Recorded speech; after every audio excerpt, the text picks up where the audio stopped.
Imagine waking up one morning after a big night out to find a priceless jewel sewn into the hem of your coat.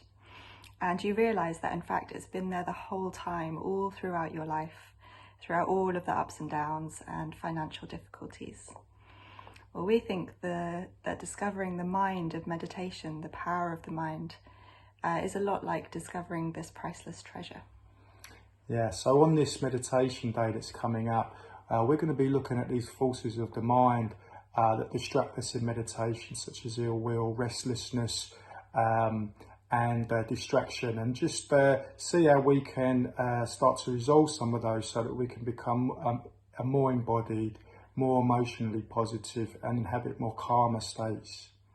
And then from that basis, we're going to be contacting emotions such as gratitude or connection, generosity, these qualities that we already experience in our lives that give us a clue of how we can begin to start uncovering this luminous jewel-like quality of the mind. Yes, so do join me and Lizzy for this meditation day, Saturday the 2nd of March. Looking forward to seeing you there.